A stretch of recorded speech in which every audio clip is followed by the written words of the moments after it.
So maybe time is money, money is time. We chose to go into time. Wow. Okay. So lot to unpack there. Really interesting. Okay. What now? But if maybe you can clarify this, because there's a lot of people, and this is no knock on business people or MBA students or anything like that. If they found out that their business plan would have to pivot to a nonprofit in the nonprofit world, that would just be like, no way. You know what I mean? That would just be, I'm being polite there, and I'm eliminating a lot of language that probably would go along with that, colorful language that would go along with that, right?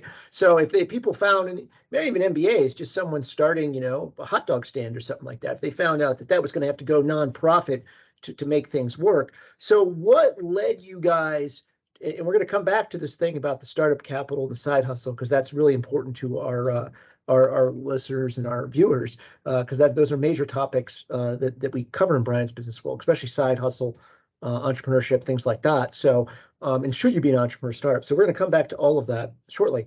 But I do want to just say, what led you guys, if you can identify it, to continue down the nonprofit world when you decided, you made the call, the for-profit wasn't going to work, and continue to this day, years later, with the nonprofit? What was it that led you guys to do that?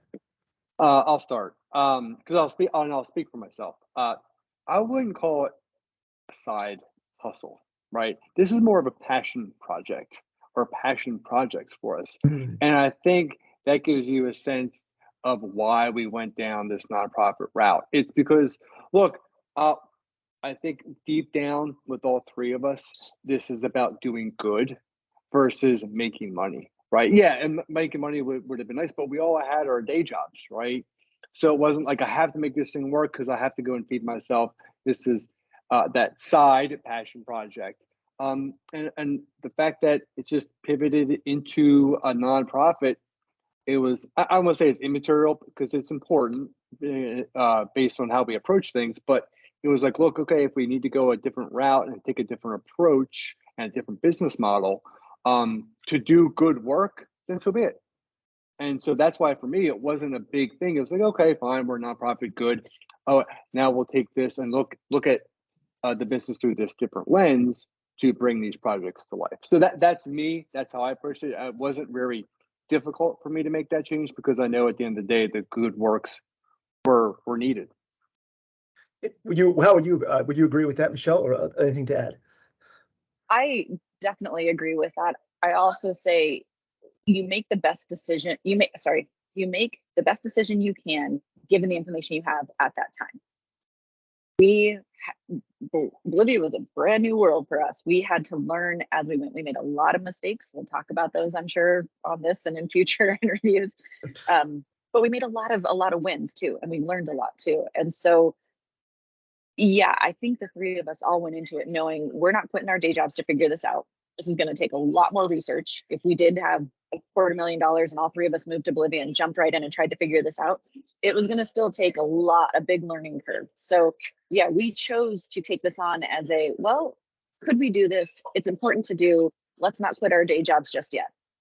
Interesting. And Lou, I like what you said. You said instead of maybe side hustle, maybe a passion hustle or a passion side gig is what was driving you guys to do this. Do you think that would be a fair characterization of it?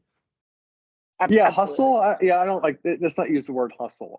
Yeah. I mean, passionate. These are good social good works like and projects. So I would prefer. Yeah, a passionate project for both of you. Project. Yeah, and it sounds also like the objectives of achieving what you want to achieve were the overriding concern, whether it was profit or nonprofit. Would you agree? Exactly. Where I think we're all between Nick, Michelle, and I, we're three of the most altruistic people that I know. Right, okay. Like we're here to do good work, and whatever the vehicle is, wherever the approach, let's find that path forward. Okay. So it just happened to be Padola turned into a nonprofit. Okay, and also I just want to, for the benefit of our viewers, you guys all kept your quote unquote day jobs during this, correct? Mm-hmm. Okay. Correct. But you guys also did reach into your back pocket, maybe not to the tune of hundreds of thousands of dollars, but would it be fair to say thousands of dollars to try to get this thing off the ground and tested and everything like that? Is that fair? It's I would say tens of thousands. Let's put it that way. We'll find the happy Tens of medium. that. Okay. Mhm. All right. Yeah. Okay. Mhm. So obviously you guys have put a lot of skin in the game in doing this. Okay. I want to come back. So you guys, what was the decision?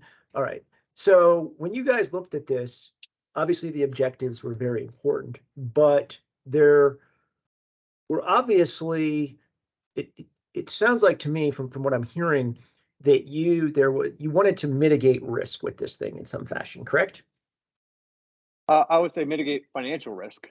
Yes. Okay, let's talk about that. You want to mitigate financial risk. Okay, what do you mean? Now, that begs a question here, Lou. We've got to follow up with that. Well, so it let's goes talk back about, to yeah, let's talk about the risk thing. So you obviously wanted to mitigate some financial, but you said other types of risk you weren't as worried about. You can elaborate on that. elaborate on the financial risk because like we didn't want VC or investors or anything like that because again this was such an unknown effort in an unknown world and very few people have gone down this path especially in Bolivia. So like for us to go and be beholden to VC and angel investors or whomever say hey we need to see a return, that would have been just uh, almost impossible, right? So that's why I talk about mitigating financial risk, right? And so it's just us putting in our money and finding individual donors to bring this thing to life. Yeah, there's other risks involved, but I think it can just speak to the financial risk at this point. Okay. What, Michelle, earlier you had said that if you thought you had more capital or you had everyone could do that, that it might have turned into a potential for-profit business or that might have been a possibility. Can you talk a little bit more about that? It's very interesting. Yeah, I mean, if we go back to our first case studies, our business school case studies 101, a lot of your business case studies are get VC, you throw a bunch of stuff against the wall and you see what sticks. And we have been doing that bit by bit with our own, with the nonprofit funding we can get to figure out what works, what doesn't. But had we been able to raise the VC and quit our day jobs and, had we not been able to, but had we desired, had we gone that path, I think had we gone that path, we could have done it. But I don't think that was our choice. I don't think that was our desire, again, because there is so much uncertainty going down this path. There were so many things we didn't know at the time and a lot more we know now. But I do think had we taken that money, thrown it against the wall, figured out what was working, what wasn't, I do think that there could have been a path forward at that time to perhaps make it a for-profit. And I still think there's a path forward. I don't know that it's the right, I don't know that that would have been or that would be the right path forward in the future. But yeah, I think it just would have been a pretty different approach. It would have been a little more, it wouldn't have been as systematic.